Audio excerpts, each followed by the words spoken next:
So hello everyone again, and welcome to today's session. My name is Anna. I'm an FASD Prevention Program Coordinator with the Saskatchewan Prevention Institute, and I live on the homeland of the Cree, Dakota, and Métis Nations. I would like to take this time to honor this and all Indigenous nations from Turtle Island who have been the caretakers and one with this land for millennia. We are glad to partner today with Canada FASD Research Network, CanFASD, to bring to you this intriguing webinar about WineMom culture, its contribution to the meanings of modern motherhood, and the health implications related to women's alcohol consumption. Now I'd like to quickly introduce our wonderful presenters, Dr. Kelly Harding and Lisa Whittingham.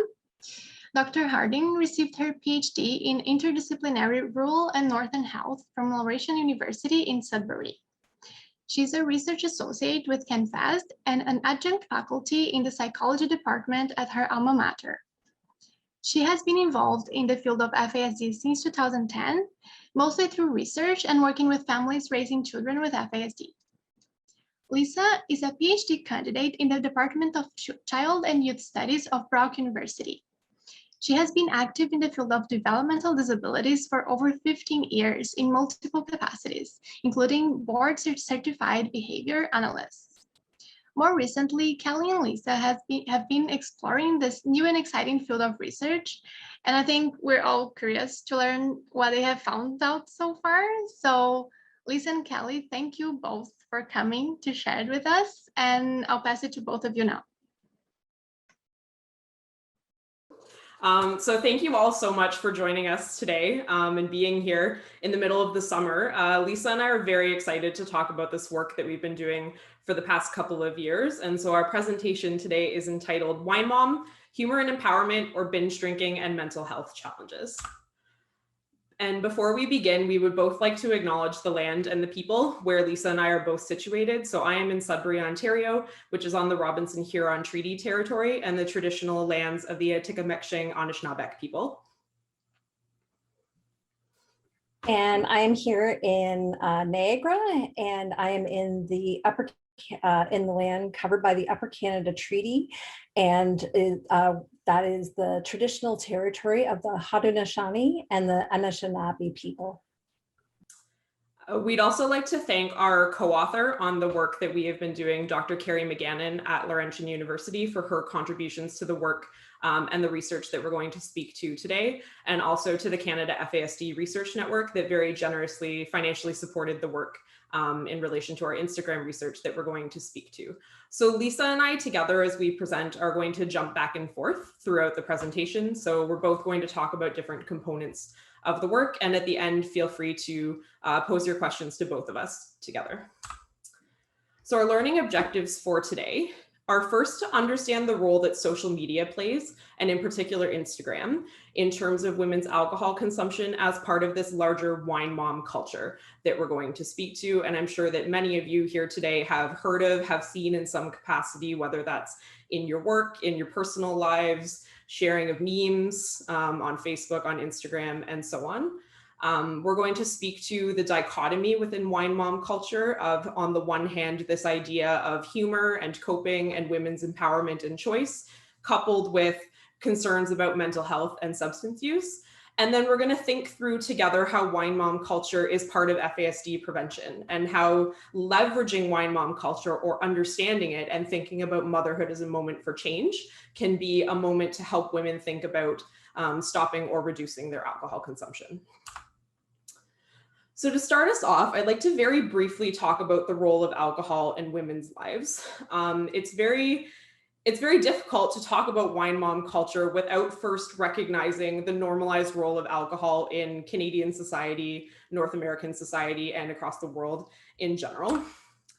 So within a cultural context, there are very specific contexts and meanings that are associated with alcohol, how alcohol is used, where it is used, when it is used. So thinking about things like celebrations, birthdays, other important moments in lives, going out and having a drink with your friends. All of those exist in this sort of socio-cultural bubble of how people interact, how people generate meaning in their lives, how they build friendships and relationships with other people.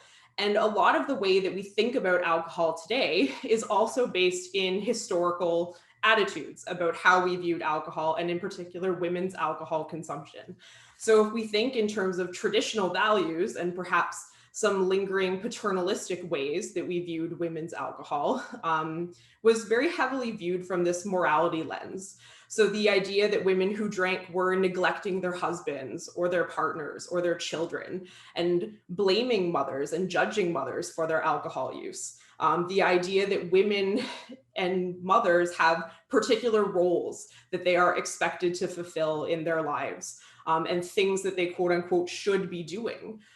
But as this has shifted over time, we see that women are embracing more traditional or masculine styles of drinking. So drinking more, drinking heavily, and sort of risky drinking. And that with women's alcohol use is actually catching up to the pattern with which men consume alcohol.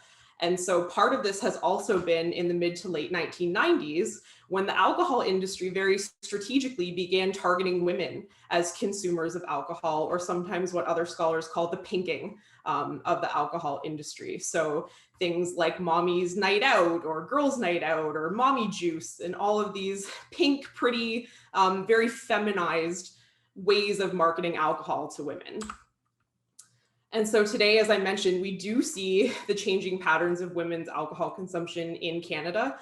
There's much more attention to the harms caused by alcohol, not only in terms of thinking about FASD prevention, but also larger health harms such as links to cancer, heart disease, and other health conditions. But the way that we think about alcohol as a society is quite ambivalent. We really don't perceive alcohol to be a drug. We often see alcohol as this thing that's, just good, harmless fun, that we're having a drink to take the edge off, that we're just doing it as a way of enjoyment. And so we don't actually think about alcohol the way perhaps we think about other substances like cannabis or opioids. And we know that alcohol is a very important cultural piece and plays a cultural role in our society. And so part of the problem of how alcohol culture permeates, and certainly how it applies to WineMom culture, is that we have this very romanticized view of alcohol and the way that it's used. And all of these things together lead to this normalization or acceptance of alcohol consumption, and perhaps at increasingly heavier or problematic levels. And so as this relates to women, I've mentioned a few times that the rate of heavy drinking among women is on the rise. And I'm sure this probably doesn't surprise anyone on this call. And so the trend of how alcohol use is being consumed is quite high in a number of different age brackets. So it's about 14% overall for all females from the Statistics Canada data that are age 12 and older. But Lisa and I just wanted to draw attention, particularly in this group of women of childbearing age that we're talking about between 18 and 34, that almost a quarter of women are drinking at risky levels. And so we also know that in turn, about 70 to 80% of women of childbearing age drink alcohol in general, and that this use may be normalized in some of these groups that we're thinking about when we're thinking about women's health, alcohol use, and FASD prevention. So this is where we enter the WineMom.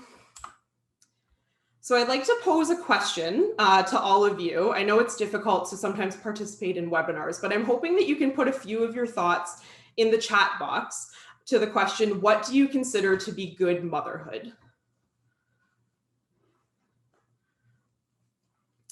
And Lisa, I can't actually see the chat with my screen sharing, so if you don't mind sharing some of the responses to get us going, thank you. Chris.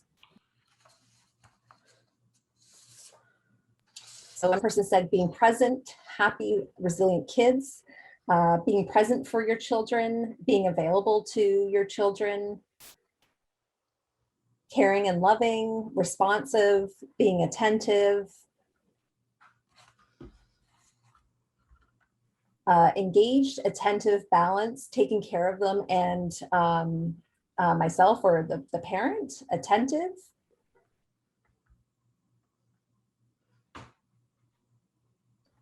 Taking care of yourself so you can be the best mom, providing a healthy model for kids, attentive and loving, model what good behavior or model good behaviors.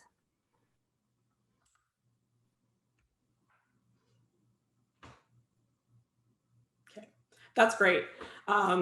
Excuse me. So I also recognize that I'm speaking to a group that probably has a lot of knowledge and expertise in this area already.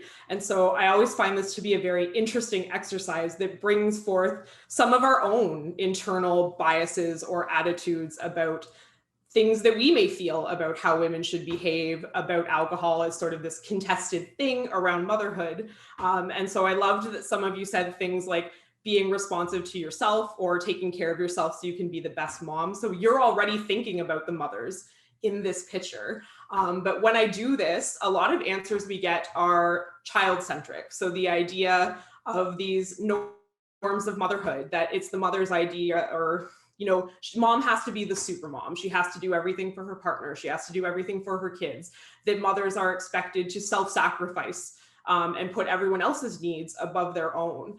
And so Lisa and I wanted to put up a few of these images that we came across while we were doing this research that sort of juxtapose motherhood and childhood. So you'll note that a lot of these are things that have, video games with mommy sippy cup, or these kind of, marketed, phrased ways of joking about alcohol consumption and parenting. And so there's Angry Birds, you've got macaroon fancy cookies with a glass of wine.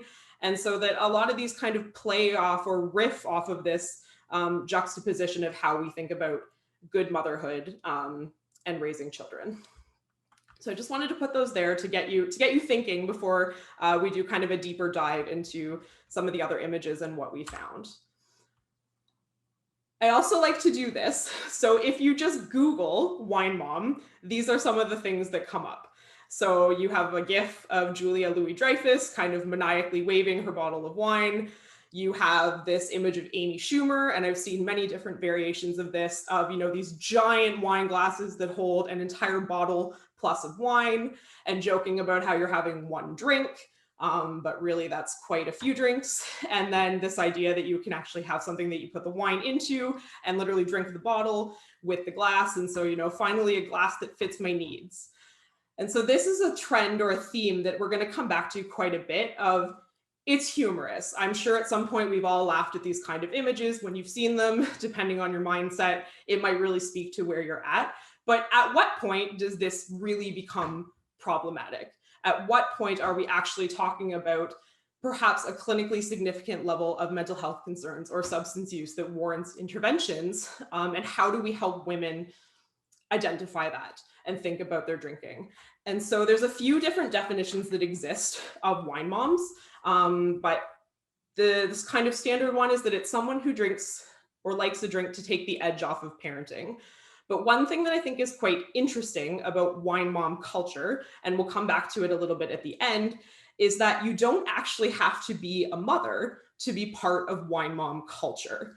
So there are other sort of behaviors or ways that women take part in this culture, like sharing memes or jokes or images on social media, that you're often of a particular age, of a particular ethnicity, that you like to wear yoga pants and sit on the couch and drink your bottle of wine.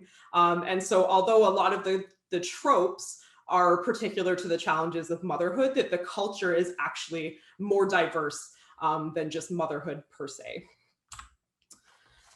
And so these are just a few screenshots of different articles that are out there. So lots of people have been talking about this culture for quite some time.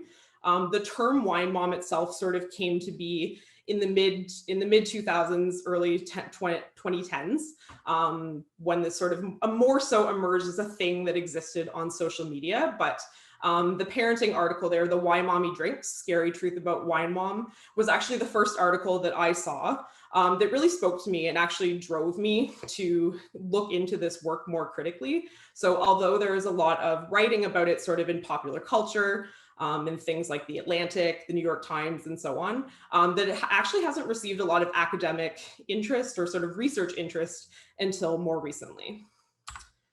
So that brings us to Instagram, which is the venue or the avenue that we use to collect our data. And so I'm not sure if anyone here is familiar with Bo Burnham, the comedian. He's actually one of my favorite comedians, but this came out from his most recent special within the last month.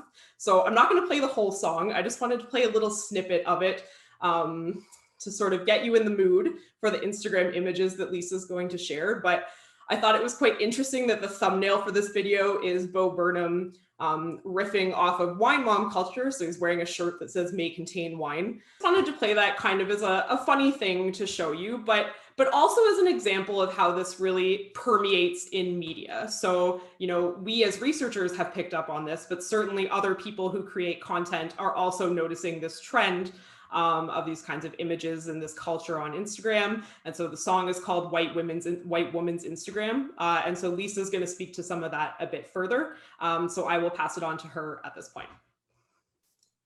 Thanks, Kelly. So, we still got Bo Burnham. Okay, so I'm going to talk a bit about our research and what it is that we looked at in our study. So what is it that we wanted to know? So we wanted to look at how are images, words, and phrases concerning the WineMoms phenomenon used in Instagram to construct cultural meanings of motherhood and alcohol. And we were also really interested in what are the implications of the identified meanings for women's health. So that's kind of where we started. So what we did was we looked at the posts that contain the hashtags WineMom, send wine, and you can sip with us.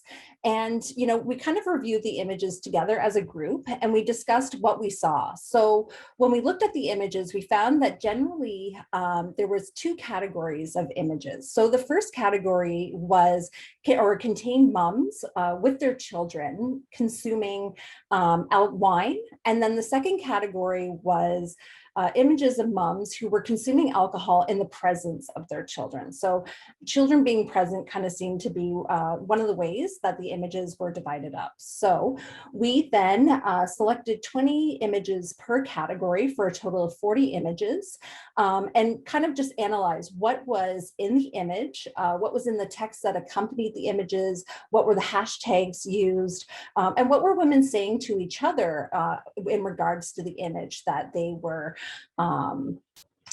discussing. And one of the things that we wanted to note here right now is that for our analysis, we only chose publicly available images. So for the purpose of this presentation, you're going to notice that whenever there are individuals in the pictures, we're actually covering their faces up to preserve their privacy. So let's talk a little bit about what it is that we found. So the first theme that we found was alcohol consumption appears to be tied to what does it mean to be a modern mother. And so here we can see that alcohol use, and specifically wine use, was normalized as part of motherhood. And these images and text showed alcohol as a way to resist the traditional expectations about alcohol consumption during motherhood by using descriptors such as mom juice or wine mom. The images also and the associated texts were often created to create kind of a cute or funny effect, but also likely function to remove the feelings of shame or stress associated with the alcohol consumption while being a parent. So we often saw that embedded within each of the images were tasks traditionally associated with motherhood, such as childcare or household management. Or we saw a parallel use between children's items or behaviors and alcohol items in use. So for example, descriptions of wine glasses being described as mom's sippy cup, or as in the image seen on the slide, a visual parallel between boxed wine and a juice box. So we interpreted this to mean that by contrasting alcohol consumption with these items and activities, women could demonstrate that they were still engaged in the motherhood role while resisting the stigma and discrimination traditionally associated with alcohol consumption. We also noted that women use words like hot mess alongside the WineMom hashtag in posts and images. And they often describe themselves this way because their house were dirty or the dishes had piled up or laundry was on the floor. And we noted that despite these written claims about the state of their homes, when we looked at the images, they revealed otherwise. So often we saw, as in the case of this picture on the slide, their house was well organized and and clean. And we noted that any success was attributed to having alcohol as a coping mechanism that greased the wheels of them being able to do this. And so in essence, the WineMom hashtag was enabling the individuals to reinforce the image of the supermom trope that Kelly had described earlier, that allowed them to be able to get all of these things done. And so one of the things I also wanted to note here is that despite the definition of WineMom being inclusive, not all women we observed were afforded the same privilege of consuming alcohol and being a wine mom. So one of the things that we found was that the images revealed that a wine mom is actually seems to be very tied to race, class, gender, and sexuality. And almost all of the images revealed that women in the wine mom pose were white, young, and cisgendered. So, and in addition to that, they were also often engaged in activities that may be associated with middle-class values, such as lounging in a bathtub or a form of self-care. And we felt that this was really important to note, since the absence of diverse representations in the wine mom culture may actually reinforce who can consume alcohol responsibly as a coping mechanism while maintaining the role of a competent mother. The next theme that we observed was wine being used for self-care. And so here, online communities have been identified in other research as important opportunities for connections with other mothers who may be experiencing the same challenges, and to engage in collaborative environments that influence the social constructions of motherhood. So, Kelly, yeah, perfect.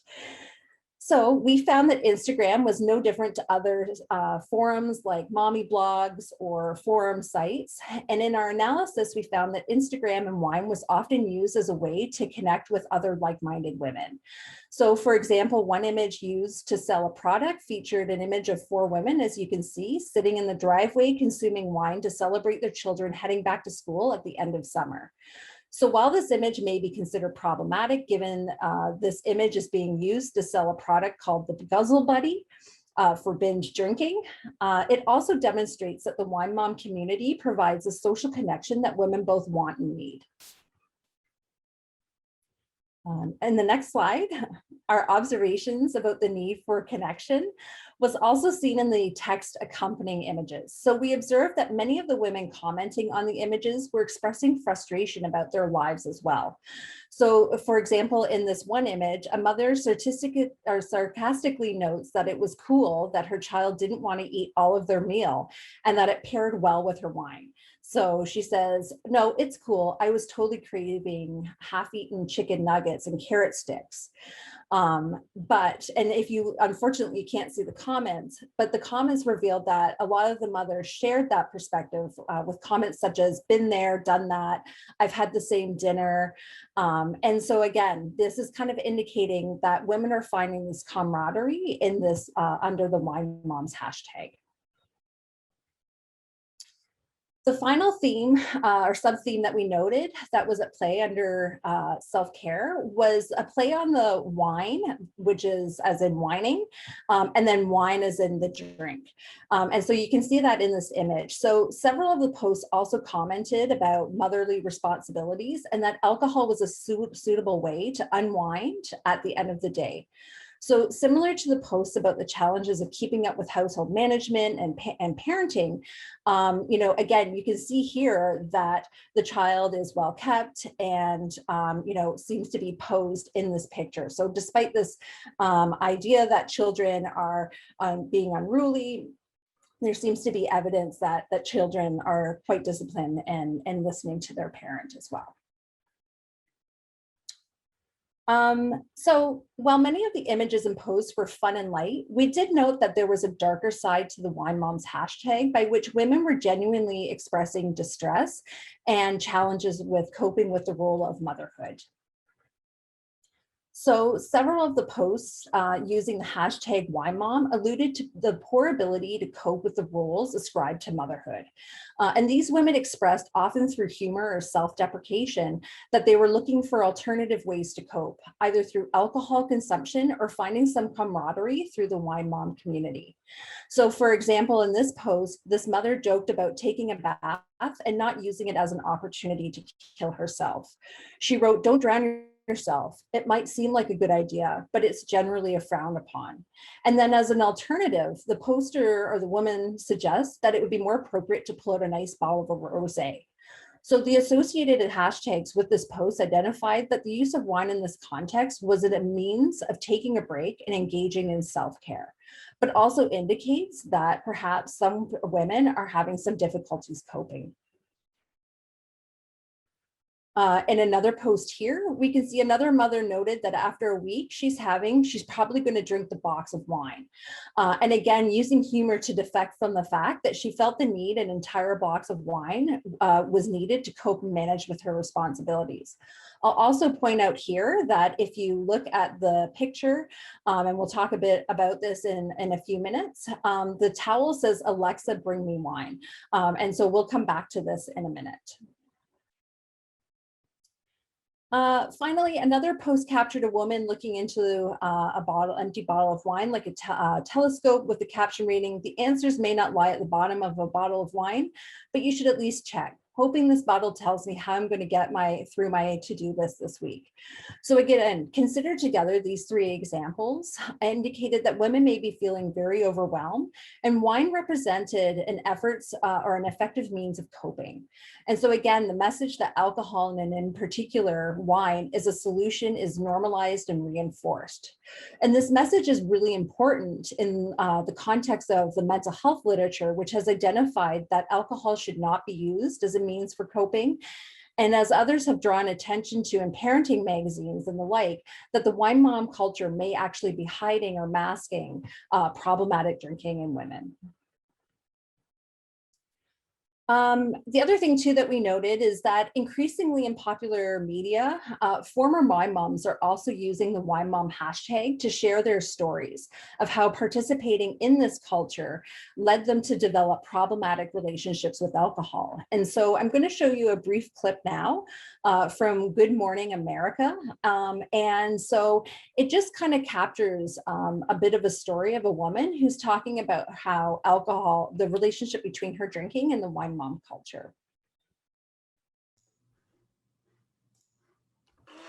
Turning now to the story of one mom who's raising a warning about raising a glass to deal with parenting stress. We've seen plenty of jokes and memes about mommy juice, but Deborah Roberts spoke with Harmony Hobbs, who realized her drinking was becoming a problem.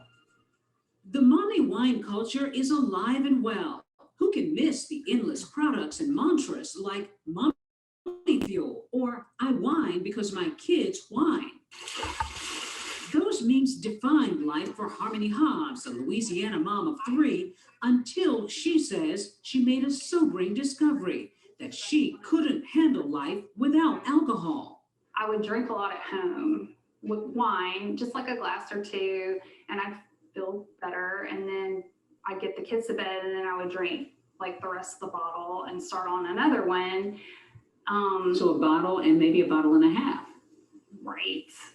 She says the stresses of mothering led her to secretly keep filling her glass. Pretty much from the time I woke up, I was thinking about the glass of wine I was going to have, and I couldn't wait. The daily drinking taking a toll on her family. The unfortunate part is that my children and husband bore the brunt of my true alcoholic behavior. And I was not a good mother. I was not a good wife. Even at age 6, her oldest, Maverick, was well aware. Did you know that she was drinking a lot of wine? Well, I did know that because I didn't know it was out of the ordinary because that's how I grew up. That's what I was used to. Finally, Harmony's best friend and writing partner, Audrey Hayworth, called her out. And that, I think, was the moment that I was like, I'm an alcoholic, okay. Eventually, this former sipping mom began blogging about her painful journey and the agonizing road to recovery. It's hard to get through hard stuff and not revert back to your coping mechanism. In fact, you say that it was the hardest thing you've ever done in your life? It is, for sure. It's the thing I'm the most proud of. Whee! Today, Harmony's play dates look very different.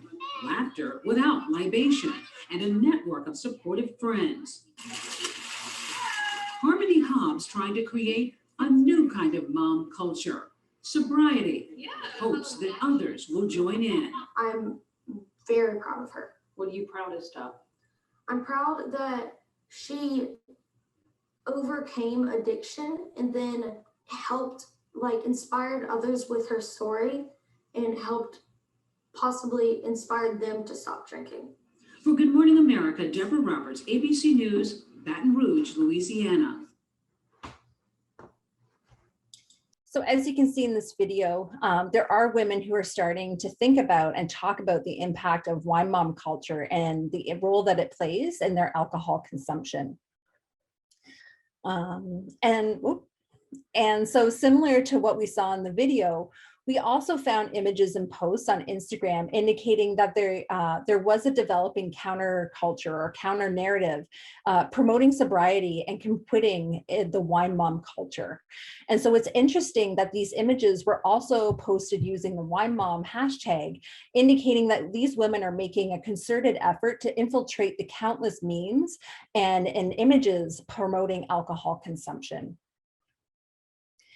Similarly, we also saw women celebrating their sobriety and encouraging women who felt that they relied on alcohol to cope with the demands of motherhood to do the same.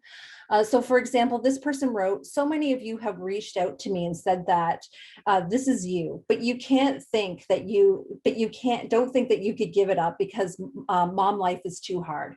You rely on it to help you relax, unwind, etc. I want you to know that I believe in you and you can do the same." So again, there does appear to be women who are using the wine mom hashtag to provide a different story regarding alcohol use. And so the final theme that we observed was the commodification of the wine mom. And so what we're noticing is that wine companies and subsequent kind of companies that build around the wine companies have identified women as desirable consumers and have engaged in several marketing practices such as feminine labels, or I believe there actually is a wine called Ladies Night Out, to attract them to buy their products.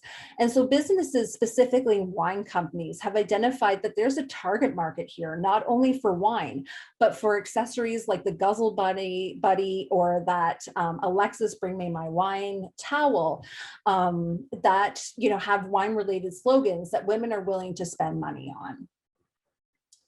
And so the other thing that we also noted along with this was that we found evidence that businesses were using the mompreneur model. So these are businesses that are targeted to women who are at home traditionally in the role of mother. And they're using this as an opportunity to sell their products. And so as you can see in this image, some women were posting content on Instagram identifying themselves as wine educators or winepreneurs, and that they got the struggles of motherhood and wanted to ensure that women were provided with a quality wine product that took the edge off being a parent. And so again, the hashtag wine mom is being used on Instagram to sell alcohol, and it may represent a trend in wine marketing, given there are a few regulations on Instagram regarding the promotion of alcohol. So when we looked at their community guidelines, we found that really only Instagram stipulates that any content related to substances must respect local laws regarding consumption. So things like it can't be targeted at minors, or it can't be targeted at countries where alcohol sale is prohibited.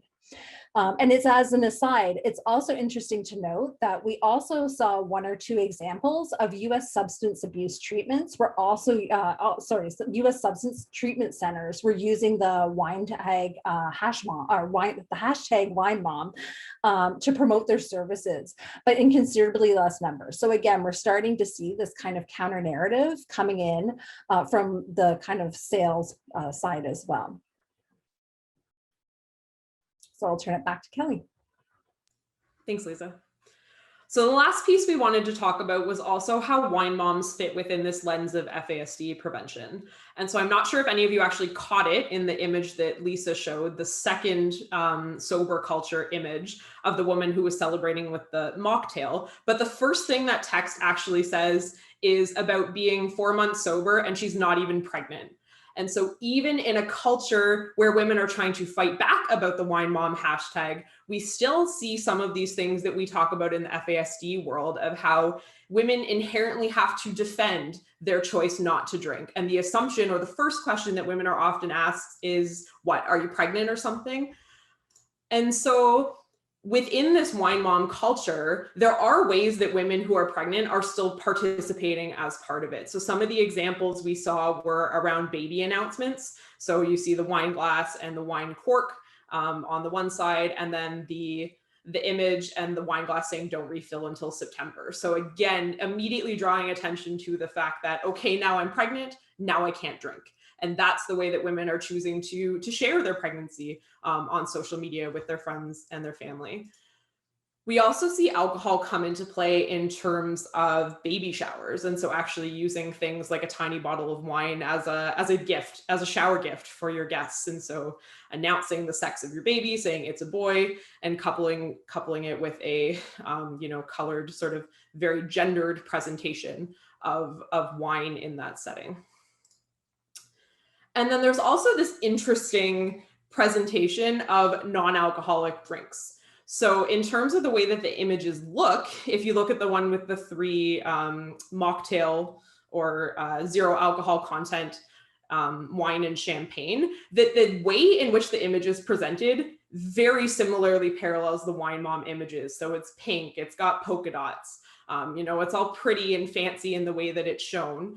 And then on the image on the right, it also parallels some of the images that Lisa spoke to about this idea of wine, or in this case, zero alcohol wine, and self-care. So a woman about to get in a bath and relax and unwind. And so if you just looked at that image without actually looking at the accompanying text and hashtags, you might not even know that that was a zero alcohol beverage. And so the ways that these images are shown speak to this larger way in which wine mom culture sort of exists in this sphere for women. And like Lisa spoke to, very particular types of women who are privileged in their participation in this larger culture.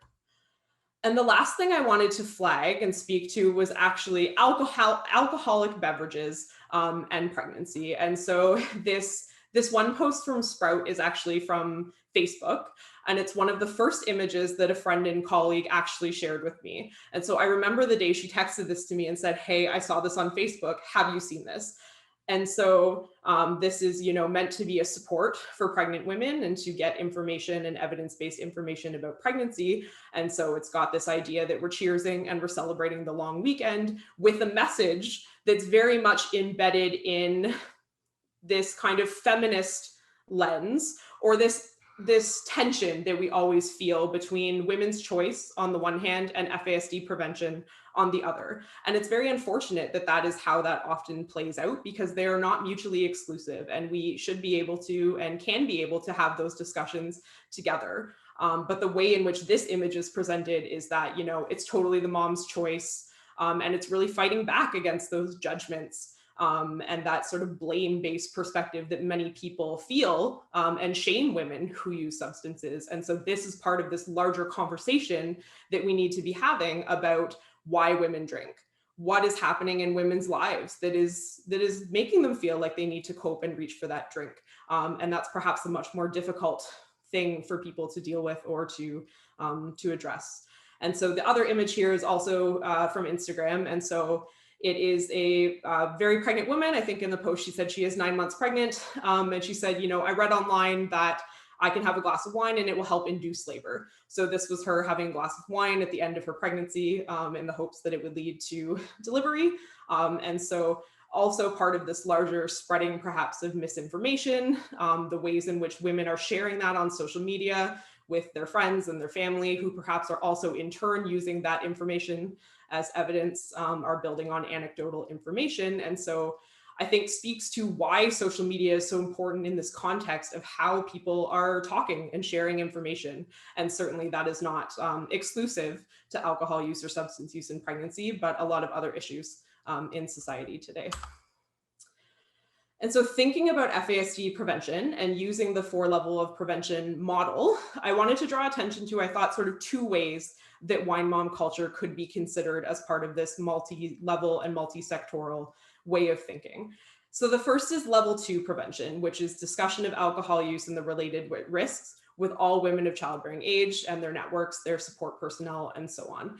And so here, I think there's a big need for healthcare providers and other social service providers and frontline service providers to be aware of WineMom culture and to be taking that into consideration when they're thinking about brief interventions, screening, and referral. And so talking to all women of childbearing age about their alcohol use. And that includes the women that Lisa and I have spoken to today in terms of this privileged position of wine moms. So we know from the FASD literature that, you know, lots of women drink during pregnancy, and there are a multitude of risk factors and concerns that need to be addressed and need to be discussed. And so providers need to be asking all women about their alcohol use. Then there's also level 4 prevention, which is specific to focusing on mothers. So postpartum support for mothers and support for their children. And so I wanted to think about motherhood as this moment for change. So we know that there are particular roles that come into play for mothers, which may influence their drinking. And so I mentioned at the beginning that we do know that in general, rates of heavy drinking are increasing, and that's both for women with and without children. But mothers themselves actually traditionally engage in less risky alcohol use compared to their peers who don't have children. And so this might speak to sort of a very targeted group that we're thinking about and that may warrant intervention. So women in previous research have spoken to the fact that they believe they should modify their alcohol intake when they do become mothers. And hold this as sort of a quote unquote view of responsible motherhood. And so this is part of the reason I posed the question at the beginning of what is good motherhood, because certainly women hold beliefs about their own values, how they want to be as mothers, how they want to act. And it is impossible to separate that from these sociocultural expectations we have of women. And so some of these are embedded in, you know, these entrenched moralistic thinkings, but it's important that we can leverage that information, that if that is how someone is feeling about their pregnancy and about motherhood, that can be an opportunity to have some of those brief interventions and some of those discussions about alcohol use. And so motherhood is often also a motivating factor in seeking treatment and facilitating recovery for women who do use substances. And so wine mom culture, I think, fits quite well with this idea that it can be a moment that we can build off of and start those conversations. And some other recent research does indeed show that, especially for women who are experiencing their first pregnancy, that in terms of purchases of alcohol, it is reduced. That actually stays reduced in the postpartum period. And so this shows us some preliminary evidence that in fact, reducing alcohol consumption during pregnancy and thinking about it in terms of the conception period or preconception period can actually create an opportunity to reduce consumption habits that women can maintain long-term. But again, all of this is coupled with the idea that really we need to be understanding the social determinants of health and the complex reasons why women drink. And so wine mom culture is very much this thing that I think in a way we really villainize and blame women about. But in terms of the video that Lisa showed, women need support. And so it's not just about dealing with wine mom culture, it's about dealing with these larger systemic challenges, socio-political concerns, and lack of support that women feel in their lives to be able to manage the challenges of motherhood and the other things that they have going on in their lives. So with that, I'll pass it back to Lisa to talk about some of the next steps we'd like to do from this work. Thank you. So where are we going to go from here, and what are our next steps? So one of the things that we thought might be an interesting movement forward is research is indicating that as a result of the social changes associated with COVID-19 and the pandemic, women's alcohol consumption has also changed as a result of the social changes, such as the children being at home, increased pressure to try and balance being now a teacher in addition to perhaps some of the other responsibilities they have. So we're really curious about whether women's participation in the wine mom culture has changed as well. And so, for example, we wonder whether there's an increase in frequency of postings, or has there been a change in the content posted? And we kind of saw a little bit of that, and you can see that in some of the pictures here. So the middle one is, quarantine edition Barbie, non-essential worker. And so it shows Barbie with a t-shirt that says wine o'clock, and she's holding a wine bottle. So again, we're kind of seeing some of the content in Wine Moms changing. Another thing that we would like to look at is we also realized that looking at generated content for Instagram provided us with some really interesting and important themes for understanding the social context of women's alcohol consumption during parenthood. But we also recognize that it's important to hear from the individuals in the wine mom culture themselves. So therefore, we really feel that an important next step is talking to women who identify as wine moms and finding out more about their relationship with alcohol, including how much and why they drink and how it is that they craft their images. We also discussed that different social media platforms have different demographics and functions. So therefore, it's really important to examine if and how wine mom culture varies across platforms such as Facebook or TikTok. We also are really curious about whether there are other online communities that have organized around substance use, such as beer dads or canna moms and weed moms. So as a context, we did do a cursory examination of the beer dads and the canna mom and weed mom hashtags. And we found that while the wine mom hashtag has about 80,600 posts, Beer Dad's hashtag only has about 5,000 posts. So less popular, obviously, than the Wine Moms. We did find actually that Canna Mom has 216,000 posts and Weed Moms has 17,900 posts. So again, we're seeing this trend that as cannabis use is becoming legalized in more and more countries and provinces in Canada specifically, that there seems to be a growing trend with regards to cannabis use during parenthood as well. And so it looks like that women and men are organizing around or organizing communities around these hashtags as well.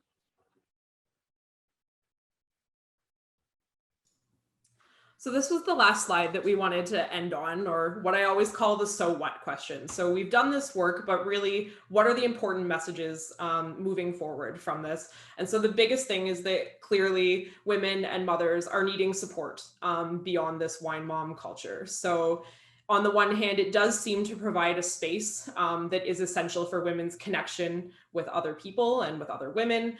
It provides them a sense of empowerment and choice in the way that they present themselves on social media and the way that they construct their identities. But at the same time, we really do need to ensure that women have access to supports and resources that can help them cope.